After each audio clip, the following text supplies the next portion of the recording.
So, hello. This is the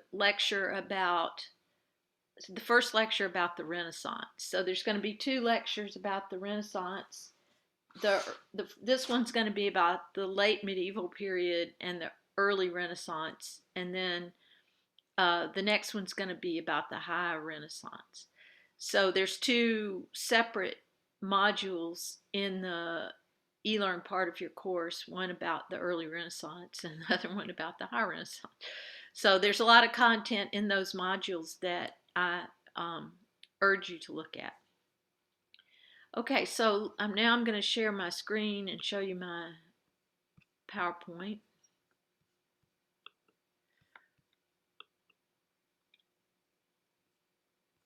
Okay. Okay, so what does the word Renaissance mean? Literally, it means rebirth. So, rebirth of what? In the European Renaissance was a rebirth of classical culture. So let's just review what classical culture was. Classical culture was the culture that the Greeks, the ancient Greeks, and then the Romans created, involving the beginning of the study of science and philosophy, and in visual art, the understanding of anatomy, the human anatomy, and the ability to create representations of humans that looked naturalistic, aka real. And that, as you saw during the lectures about the Middle Ages, that kind of disappeared from about beginning in the at the end of the Roman Empire around 300 400 AD, when the Romans left Europe and Europe sort of descended into what are called the Dark Ages, when there was a lot of warfare, not much reading and writing going on, and a lot of knowledge about classical civilizations was lost. And then around 1000 AD, when uh, Europe became relatively peaceful, you remember that Europeans began constructing uh, huge churches at first in the Romanesque style and then in the Gothic style. But the figures on those churches, the human figures, were not very realistic for the most part. They were kind of they were very elongated. They were sort of abstract. They were spiritual figures, not realistic figures. And uh, it's Europeans pretty much in the medieval mind. Um, it wasn't really important to create naturalistic figures. The figures were more symbolic. But in the Renaissance, a kind of classical humanism had a rebirth. So let's just examine this word humanism, what it means. I've created a kind of chart here that contrasts humanism with the medieval mind that preceded it. So the medieval mind was kind of focused on religious dogma. That is, um, medieval humans didn't have a very good understanding of science, you could say. And science was not important. Reason was not important. Everything was based on uh, scripture, the Bible, even though most people couldn't read the Bible or read anything. So they kind of relied on priests to tell them what was true. And they would go to cathedrals like Chartres and look at the windows and look at the sculpture and figure out from pictures, basically, what to believe. In the Renaissance, by contrast, beginning in around 1400 AD and starting in Italy, which is, we're going to look mainly at the Italian Renaissance, although there was a Northern European Renaissance also that's very interesting, but we just don't have time to talk about everything. But we're going to talk about the Italian Renaissance. And this is in around 1400, and even before the 1300s, let's say. the whole idea of human reason and human investigation into scientific facts had a rebirth. And the picture that you're looking at here is a famous drawing by Michelangelo. It's called, I mean, not Michelangelo, Leonardo da Vinci, and it's called Vitruvian Man. So, Vitruvian Man was a sort of, Vitruvius was a classical thinker. He was an architect, and his idea was that architecture should take its proportions from, it should be proportional to the human body. And Leonardo was very interested in this idea. So he made this drawing of a man standing within a circle. And the idea was that, amazingly, if you drew this square based on this circle and the height of the man, that he could be standing on the base of the circle and of the square, and his hands would reach almost to the corner of the square and to the circumference of the circle if his arms were out and his feet were out. But if he was standing with his feet flat like this, he would touch the edges of the square. And this was supposed to have some sort of cosmic meaning about man being the measure of all things, that there was a sort of mathematical order that made the human body mathematically proportional. That is, the head was, I think, 1/7 of the length of the whole body, something like that. And this is a revival of the idea that you may remember from the Greeks. If you read in the book about the Polyclitus, the spear bearer, that spear bearer statue was supposed to represent the perfect proportions of a human. Of course, not all humans are proportioned exactly that way. I'm a hobbit person, and so my head is probably 1/6 of the length of my body or something like that. But anyway, this idea that humans were at the center of the cosmos and that humans were the measure of the cosmos is the basic idea of humanism. And that really does go back to the Greeks and to some extent the Romans, but had been lost in the medieval period, because in the medieval period the focus was on a supernatural God beyond the human world, somewhere up in the sky or something. And humanity was, in the medieval mind, less important than this God. But in the Renaissance, that all changed, and now the individual human, with his or her ability to understand math and science and astronomy and biology and anatomy, all of that put a new focus on the individual person. Actually, in this period, mostly men. But there were some women who were Renaissance women, but not that many. Okay, Leonardo is the archetypal Renaissance man because he had mastered all these different disciplines, math, science, art, the creation of siege weapons. He was an engineer. He did everything. And we'll get to him in the next lecture. Before that, it was all about the community, the collective, the church. You were just a little cog in a machine. You were, as an individual, you were not important. I mean, the medieval craftspeople and artists who made those wonderful sculptures on Chartres Cathedral or the stained glass, those works of art are not signed. We don't know the names of the people who made those individual artworks. We know that Phidias was a sculptor, or in charge of the sculptural program on the Parthenon. Why don't we know the name of those medieval craftsmen? The reason is they were not important. It was all about the church, the body of Christ, which is the church, the collective of the village or the town. The medieval mind was also focused on the hereafter, that is, the afterlife, which was eternal. So what does it matter if your present life sucks, because you're going to be in eternity for for the rest of time. So you better think about that. not about now. But in the Renaissance, the focus was on the present, on your human life. And as a result of all this focus on humanity, the individual, real life, not the hereafter or whatever, Renaissance artists started creating more naturalistic figures than medieval people did.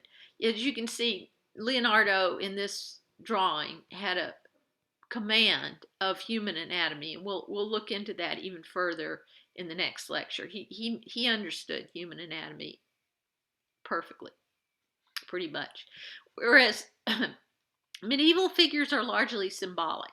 They're not supposed to look real. That was not important to medieval artists, as we saw in the sculptures on the Romanesque cathedrals. They're not very realistic. They're just kind of symbolic. Like, that's person, man, woman.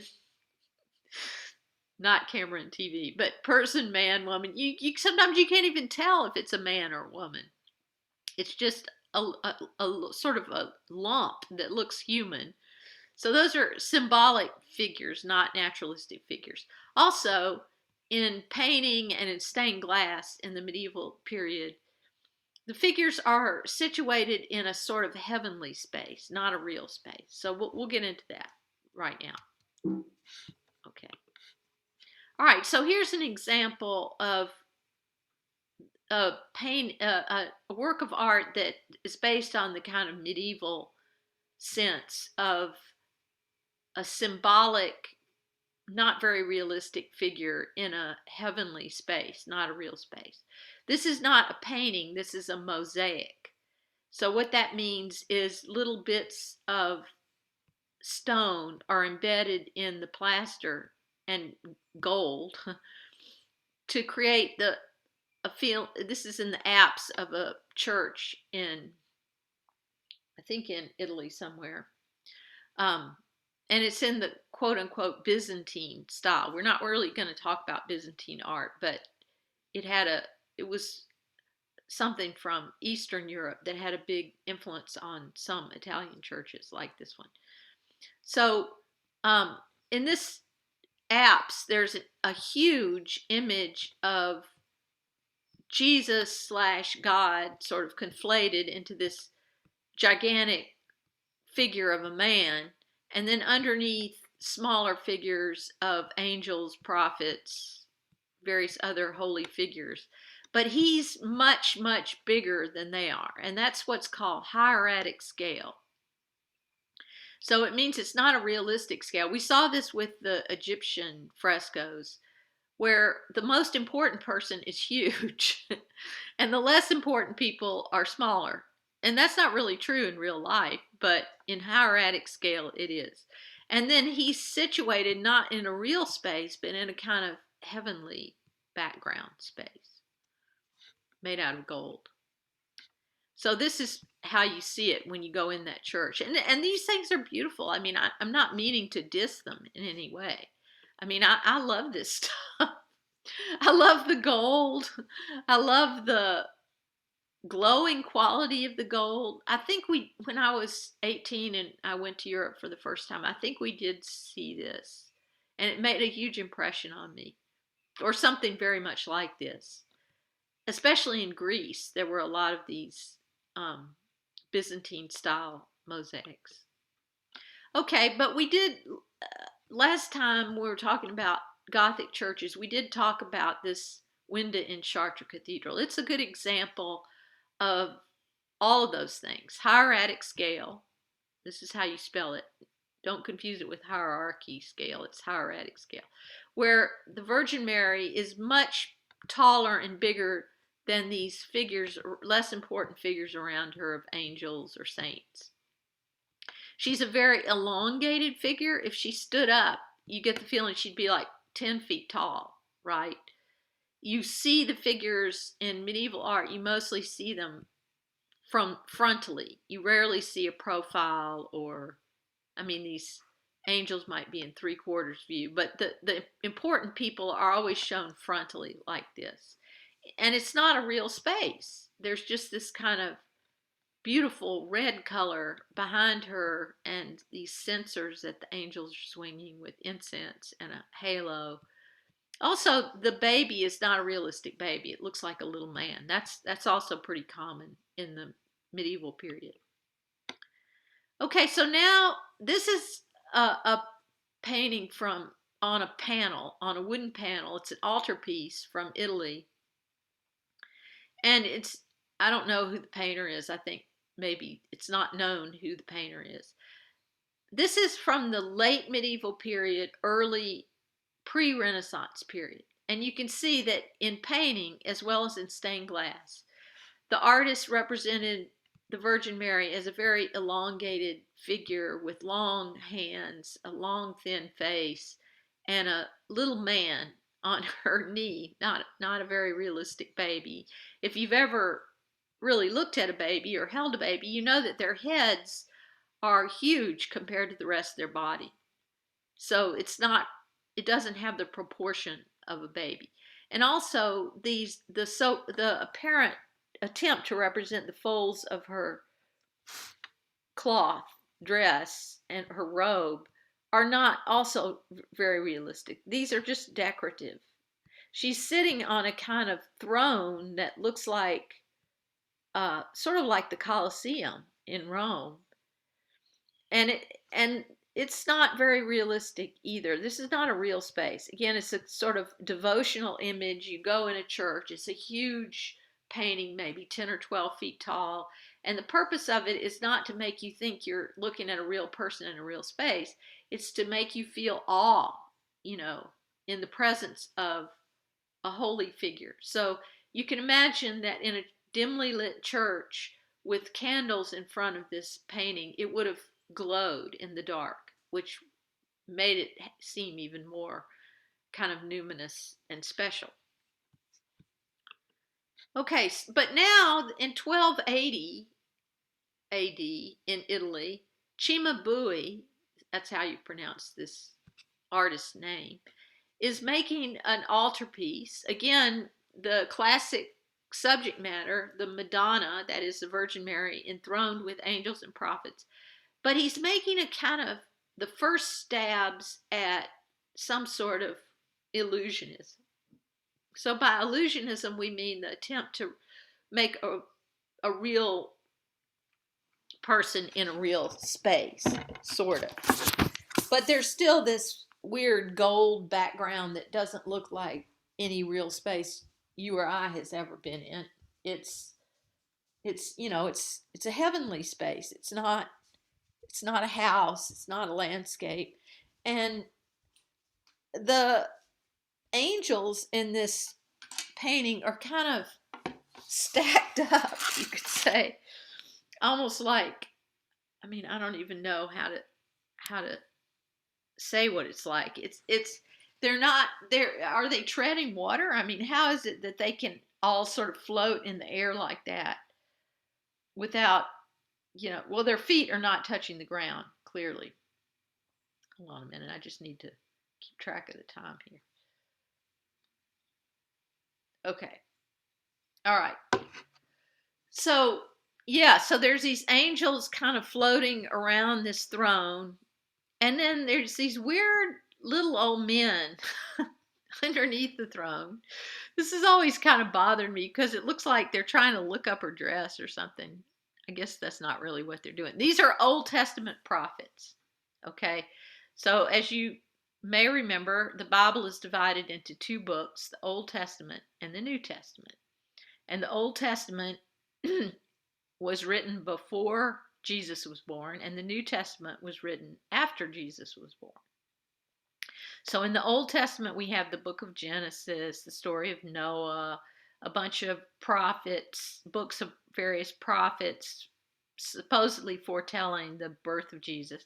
And those are these guys down here. And they're holding scrolls, which represent their writing that foretold the coming of Jesus, which is talked about in the New Testament, in the Gospels of Matthew, Mark, Luke, and John.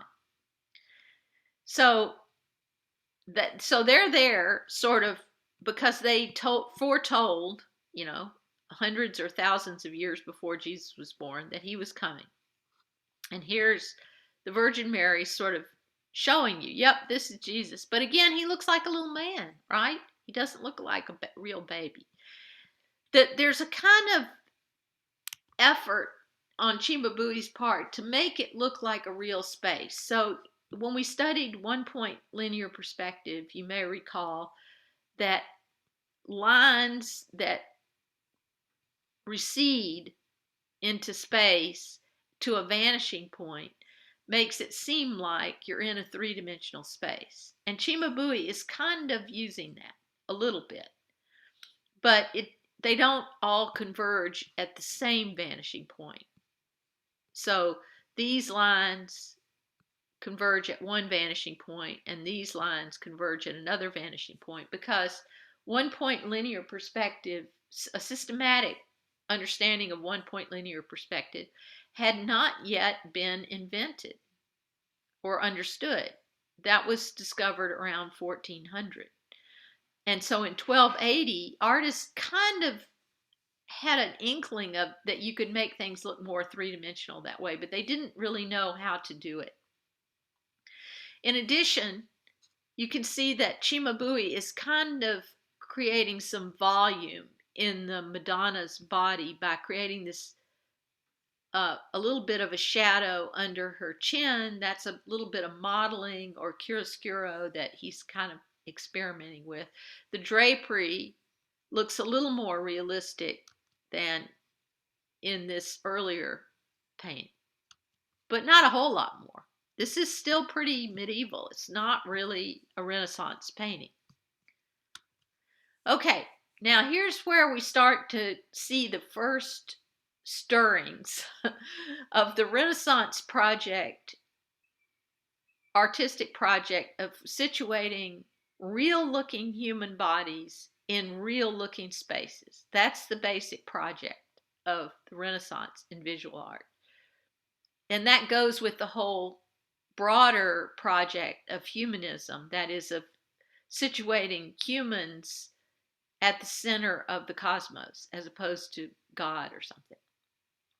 All right, so Giotto is a very important figure in this development because he was really the first Italian artist to try to make human bodies in his paintings look more solid, more three-dimensional, and more real.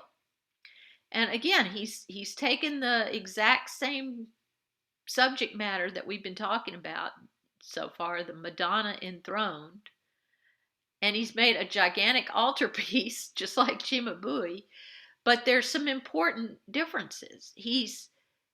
This Madonna looks like a real woman. She's got a baby.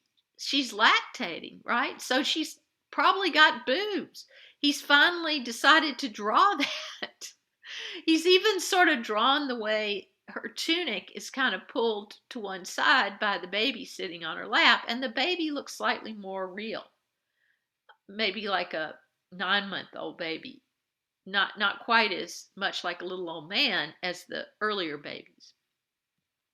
It's still in this sort of heavenly gold space, right?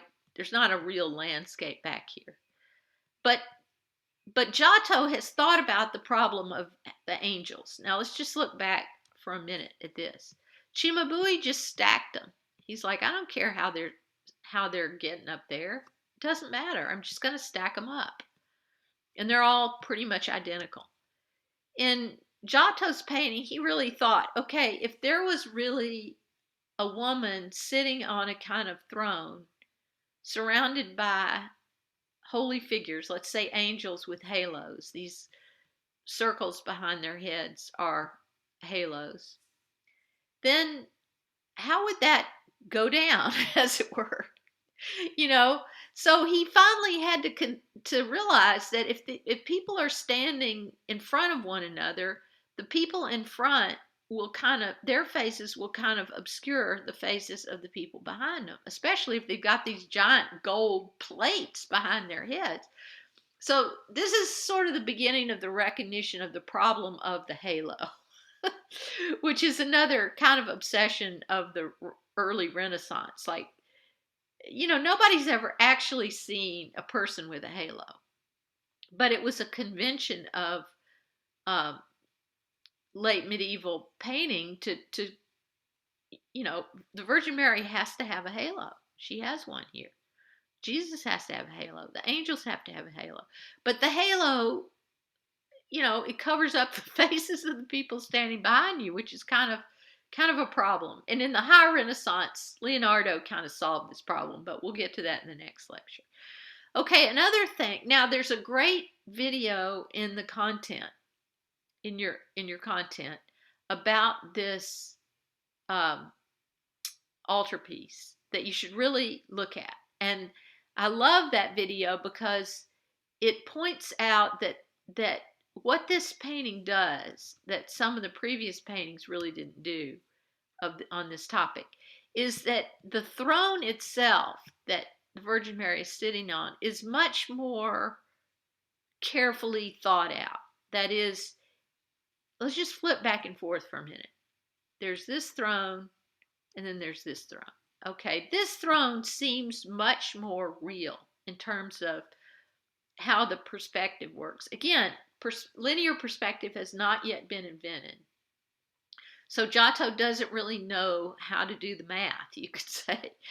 But he does understand that that he wants the viewer to be at a certain point of view. And that point of view is slightly, you're in front of the Madonna and you're slightly to her right, because you see more of this part of the throne than you do of this part, the little roof on the throne. So that means you're kind of over here. And because you're really looking more at Jesus than you're adoring Jesus, right? You're sort of over here somewhere like this angel, looking up at baby Jesus, and she's making eye contact with you. And maybe your head level is sort of right about here when you're standing in front of her. So there's a kind of more rational space here than this space, which is not very rational. Not that this is bad, it's just different. Okay, now, this is an altarpiece. It's done in the sort of altarpiece style. Oops, the sun's coming out. I'm going to have to move into a different space. Okay, so Giotto got a commission to do some frescoes for a chapel in Italy. And that's what we're going to look at next. So remember that fresco is a painting on plaster. So this is from what's called the Arena Chapel, or the Scrovegni Chapel. The family that commissioned it was the Scrovegni family. So, and it's a whole series of paintings about the life of Jesus. This one is one of the most affecting and impressive of those paintings. And I think it might be in your textbook still. It was in the previous edition. I think it's in the current edition. This is a radically different type of painting from this or this. Giotto has imagined a landscape to situate his drama in. And it's titled The Lamentation. So what does that mean? That means after Jesus died and he was taken down from the cross and his mother is holding him on her lap and Mary Magdalene is here looking at her feet. This is the disciple John and various other apostles and people who were Jesus's followers are arranged around his body, kind of mourning him. And then there's these angels up in the sky. There's actually 10 of them, just going nuts, tearing their hair, unable to look. They're so horrified. He's drawn these angels from every possible vantage point, from looking down on a flying angel, looking at an angel from the side, looking up at an angel. he's able to rotate the human form in space pretty much however he wants to. He doesn't have to just show people frontally. He even shows people from the back, which is revolutionary. So this is something that Giotto just thought of. It's hard to think of an earlier painting where you see somebody from the back, almost having the point of view of you, the viewer. So you see some people in profile, some people in 3/4 view, and then you see these mourning figures whose it's almost like their bottoms are sticking out into our space, the space that the viewer occupies.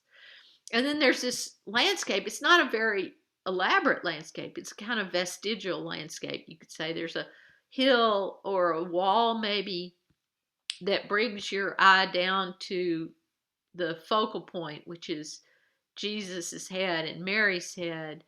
And there's this kind of dead looking tree and then sky or mountains or something in the background.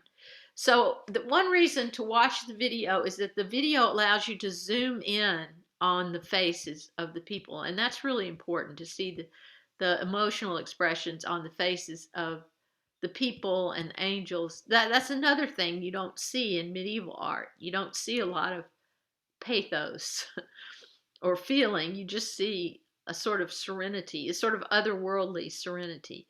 But Giotto started showing figures that are in a story in this world, in our time, not a heavenly space, but in the real world. And real things are happening, and they're responding in real human ways. There's also modeling. These figures are three-dimensional. There's some sort of light coming maybe from this direction. So there's what we say in Italians called chiaroscuro. That is, light and dark that makes the forms look three-dimensional, like three-dimensional masses. Okay, so why was all this happening in Italy, the Renaissance? Mainly, actually, in Florence. A lot of it was happening in Florence, is sort of the cradle of the Renaissance. Well, Italy was not a unified country at this point. It was just it was still city-states. That is, there was no nation state of Italy. There were a bunch of smaller states, areas of Italy. Some of them were democracies or republics, and some of them were more like monarchies, you could say. Florence was a republic. It was a very wealthy republic. They made a lot of money trading wool and silk from Asia to the rest of Europe. So there was a burgeoning middle class in Florence that had money, that could sponsor art and build, individual family chapels. It wasn't just, artists didn't have to just rely on the church to commission them to make works of art. And the freedom of the individual in Florence was part of the values of Florence, the culture of Florence, as opposed to, say, Milan, which was a duchy. So if you see a D here, that means duchy. So there was Duchy of Savoy, Duchy of Milan. Those were basically monarchies. And at the time that we're talking about, Florence had a big rivalry with the Duchy of Milan. They were afraid of being conquered by the Duke of Milan, and we'll get into that more in a minute. And then further south, where Rome was, that was ruled by the Pope. The Pope was like a kind of king then, with an army and everything. Okay. All right, so now think back to one of the early lectures about space, how artists create space. And we talked about 1-point linear perspective and how that was a way that artists create the illusion of space on a flat two-dimensional surface. So around in the early 1400s, an architect named Brunelleschi invented this system of linear perspective. I mean, it's hard to say if he discovered it or he invented it. I mean, it's there.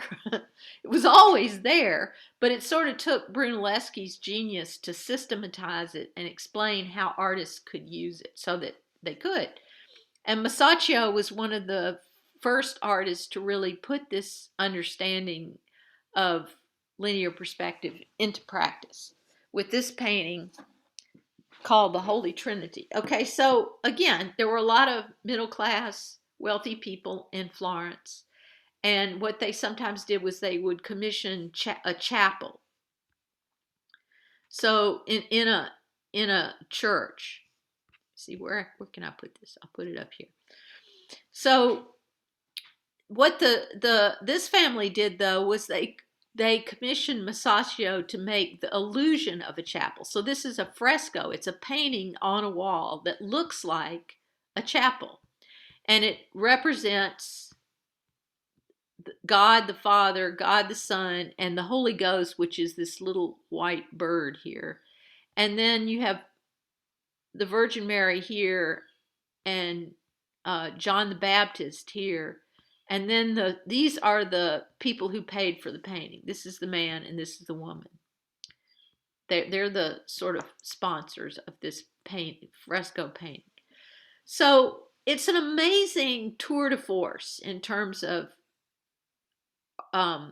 one-point linear perspective, and that's why we're looking at it. So where's the vanishing point? The vanishing point is right here. So if you look at the way all the lines, now down here you have something kind of weird. It's a stone coffin, a painting of a stone coffin with a skeleton lying on top of the stone coffin and some words that say, as I was, so are you, and as I am now, so will you be. In other words, you may be alive and kicking now, but eventually you're going to be a skeleton like me. So think about eternity, think about your salvation. That's the message. So let's just look at the orthogonals. Where are the orthogonal lines? So there's orthogonal lines in the coffered vault here. So this has coffers like the Pantheon had. It's a Roman barrel vault type architecture. And the orthogonal lines all come down to this vanishing point here, along with the orthogonals on the sides of the coffin, and there's some other orthogonals here. So it all converges to here. So that's your eye level standing in front of this painting in a church in Florence. So it's so precise that you could actually build this chapel based on this painting. So this is what the plan of the chapel would look like. It would have, this apse and this vault, and then the figures here, and then a platform for the sponsors here, and then the coffin here. And this would be the elevation of it. So Masaccio basically imagined this space and then created a perfect, a perfect two-dimensional representation of what that space would look like if you were standing right in front of it and your eye level was right there. So another thing to notice about this painting is that Masaccio has figured out human anatomy to a pretty impressive degree. It's not the he knows more about human anatomy than, say, Cimabue and maybe even Giotto. Giotto did pretty good, but Masaccio has studied the nude male body to the extent that he can make a very convincing representation of what it would look like if you actually, hung somebody on a cross, the way it would sort of make their body hang. So this is the other part of the Renaissance project, besides making the real 3D space, is putting real bodies in those space. Even God has a very real presence. He's a human. His bare feet are standing right there. You can see his feet. And this may seem normal to us because we think of God, our image of what God must look like is based on Renaissance humanism. But up until this point, God was not really represented as a man standing in a specific place. And now he is. So there's a lot of details that you will want to see about this painting that you can see in the video, in the content, where it zooms in on the bird, for example, and on God's feet, and it talks, and the skeleton, and it talks about all those things in more detail. So be sure to watch that video about this painting so that you can write about it on the exam, because you'll need that. So be taking notes from the lecture, and take notes from those videos in the content also.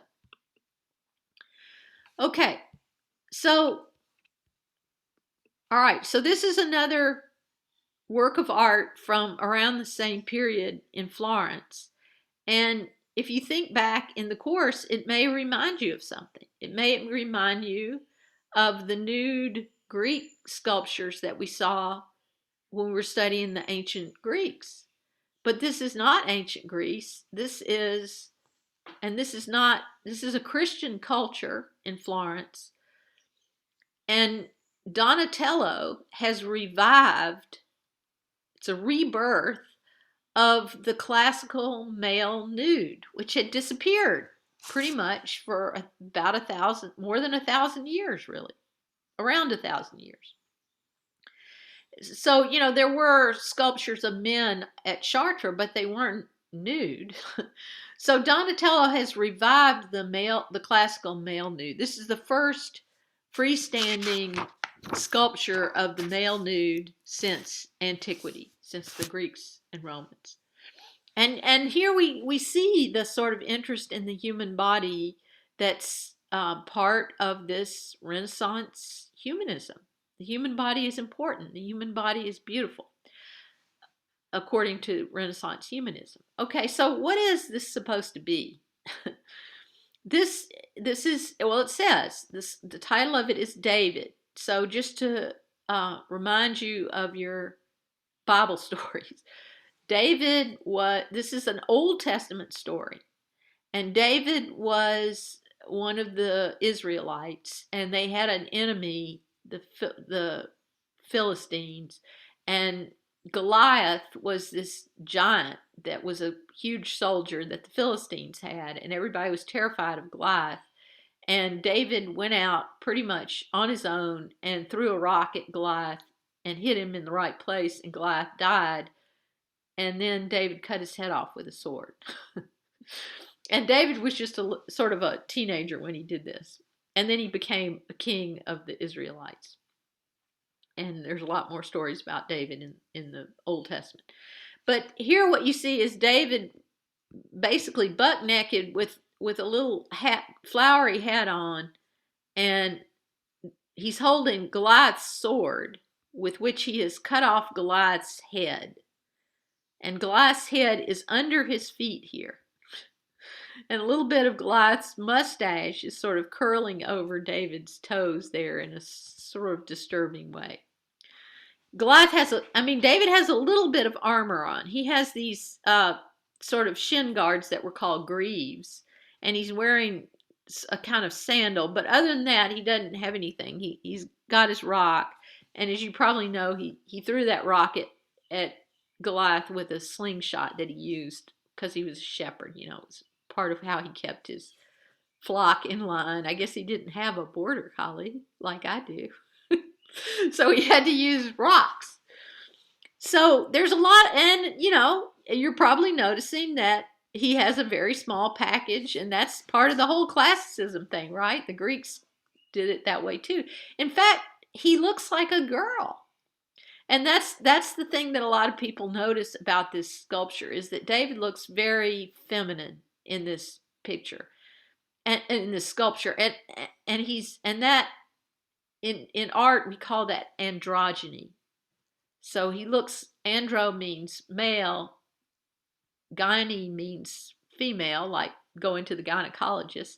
So androgyny means kind of male, kind of female. So why did Donatello represent, why did he make this? Okay, first of all, it's important to understand that the city of Florence saw itself as kind of the underdog in among the Greek city-state, the Italian city-states, because it was not, Florence was not a huge military power. It was a big economic powerhouse. It was wealthy. It was a bunch of merchants, basically, selling silk and wool. Whereas its neighbors were soldiers, soldier boys. And the Florentines saw themselves as kind of, I think they identified with David partly because he was the underdog in the story of David and Goliath. And they also saw themselves as not as macho, maybe, as, say, the Duke of Milan, but nevertheless they prevailed against the Duke of Milan, kind of like the ancient Greeks prevailed against the huge Persian Empire. And that gave them a certain confidence. They were able to keep the Duke of Milan from conquering the Florentine Republic.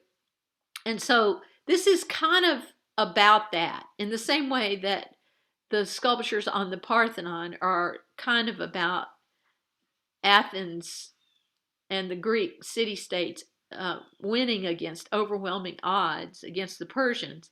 This is kind of about the little Florentine girly man merchant state prevailing against the big bad Duke of Milan, represented by Goliath here. So that's one way to understand why the androgyny here is. It's kind of a joke. It's like, okay, we may be just a bunch of guys who sell silk, but we're tough in our own way, kind of. There are other readings of this sculpture that get into the androgyny more deeply, and even the homoeroticism. So that's kind of a big word. What does that mean? That means that, okay, this is pretty gay, and people notice that when in the classes that I've taught in person, they're like, what? Why are they representing David as like so girly looking? Well, I'm just gonna tell you, okay, try not to get upset by this. But Florence had a thriving kind of gay scene, you could say. There were men couldn't marry until they had accumulated a lot of wealth and property. And women were basically locked up. And so you couldn't have sex, even if you were a straight guy, very easily with a woman until you were rich enough to get married. So in circumstances like that, where men are deprived of female companionship, you could say, they make do with each other. And so there was a lot of gay sex between men going on in Florence at this time. Now you may ask, how do I know that? Because I read a whole book about it last semester in order to answer these very questions that students have. Now, getting caught doing that, in the engaged in sodomy, was not good in Florence. You had to pay a fine. It was like a misdemeanor. People didn't really go to prison very often for it, but it was, Florence was it wasn't officially considered okay, but people kind of got away with it. And there was a lot of sex between older men and boys, what we would maybe call pedophilia, and which, is frowned on, of course. But in Florence, it happened, and, there was even a thing called the hat game, and that may be why David is wearing this hat, where if you wanted to have sex with a younger man, you could kind of steal his hat. And then he had to get it back from you by having sex with you. So David has kept his hat. Nobody took his hat away. And not only that, but he's killed the predator here. He's taken, let's just say that Goliath was after David in a sexual way, maybe you could say, a predatory sexual way. And David kept his hat. He didn't let Goliath get his hat. And he actually killed Goliath. He cut his head off. It's kind of a fantasy of the underdog or the person who's always being picked on or sexually assaulted to just kill that guy, okay? It's kind of David's Me Too moment, all right? He's taken down the Harvey Weinstein of Italy, the Duke of Milan. This is my reading of it, and I don't think it's off because on the basis of that book that I read about the sexual politics of Florence, and that as a metaphor for the larger politics of Italy. David has triumphed over a sexual predator and cut his head off. And that's basically how the Florentines saw themselves vis-a-vis Milan. So again, there's a wonderful video in the content where you can walk, virtually walk around this sculpture. You have to see sculpture in the round to understand it really. So please watch that sculpture, that video about this sculpture. Okay, one more, or maybe two more. All right, so let's just think back to medieval times. This is how medieval painters represented Adam and Eve. Okay, here's Adam, here's Eve, here's the serpent, here's the tree that with the forbidden fruit. And they're not realistic, right? This is a terribly clunky representation of the human body. The Greek, but Donatello, the sculptor of David, who made the David sculpture, he was thinking back to the ancient Greeks and this Roman copy of a Greek bronze, the spear bearer, and he was thinking about contrapposto. So this figure is demonstrating contrapposto, right? The weight-bearing leg, the non-weight-bearing leg, the shift in the hips and the shoulders, and the not the frontal gaze, but the gaze to one side. All of that is reflected in this sculpture of David. David's standing in pretty exaggerated contrapposto. And also there's a kind of element of the Gothic sway in his stance, which we haven't really discussed. But even in the medieval period, Mary in particular was often represented in this with this sort of S-shaped curve of the body, and you can see that on some of the sculptures at Chartres. Some of them not as old, the ones from the 1400s on Chartres.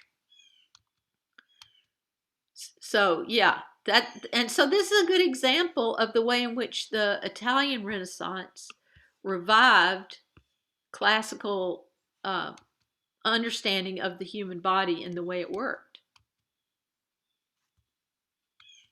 Okay, so one more. All right, so here, this is Botticelli's Birth of Venus, and I actually saw this sculpture, this painting. It's a gigantic painting. When I was 18 years old, I had seen it in a textbook, and I was just dying to see it in person, and it did not disappoint. It was in a gallery in Florence called the Uffizi Gallery, a beautiful palace that's been turned into an art museum. It's a gigantic painting, maybe 10 or 12 feet wide and 8 or 9 feet tall. And it's tempera on a wood, maybe on a wood panel or on canvas. I'm not really sure, but it's not an oil painting. It's a tempera painting. So what has Botticelli created here? This does not look medieval, and in a way, it's Renaissance-y, but in a different way from Masaccio, say, or Giotto, or Donatello. It's a nude, and it's just as Donatello created the first, oops, going the wrong way. Donatello created the first standing male nude since antiquity. This is the female nudes were extremely rare in the Middle Ages. Sometimes you'd see a kind of painting of Eve in the nude, but nudity in the Middle Ages was more a sign of something gone wrong than something gone right. In other words, you disobeyed God, you ate that apple, now you're nude and you know you're nude. You're naked, you're not nude. Go put some clothes on. But this is not like that. And this is not Eve. It's definitely not the Virgin Mary. It's a mythological subject matter. So it's from Greek and Roman mythology. In other words, it's not Christian. It's pretty much, except metaphorically, it's pagan. And it's about, it's called the birth of Venus. Who is Venus? Venus is the goddess of love and sex in the Roman pantheon, and her name is Aphrodite in Greece. And so she was allegedly born out on the ocean somewhere and floated to land on a giant seashell. So here she is, born naked and fully grown, and she's being wafted ashore by the zephyrs. Okay, that just means the zephyrs are personifications of wind. So you can see one of the zephyrs blowing wind at her.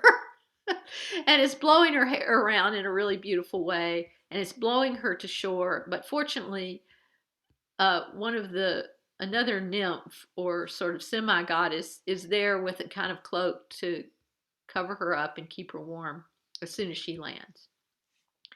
And so, I just got through telling you that the Renaissance is all about real looking bodies in real looking spaces. And this kind of blows that out of the water, right? It's not a very real looking space.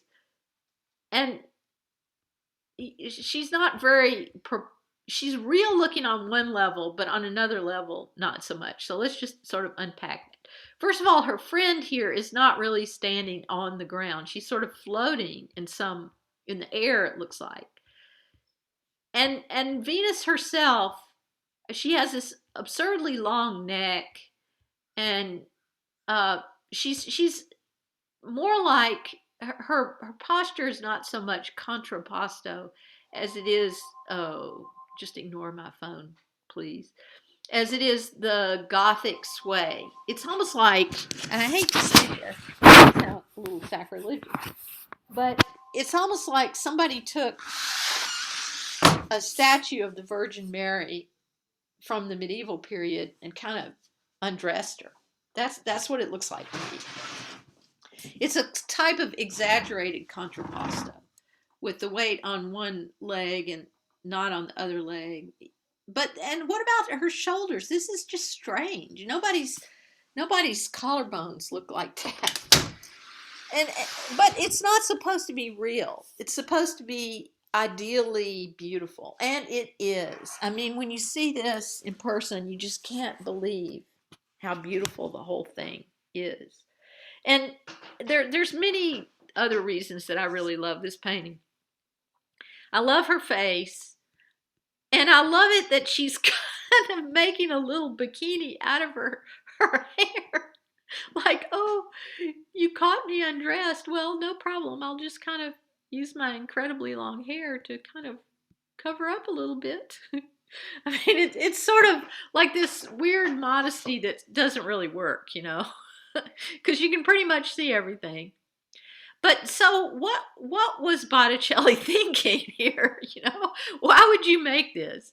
So I've always been kind of puzzled by that, and I've done some research on it, and this is the most plausible explanation I can come up with. According to art historians, this is supposed to be a kind of allegory.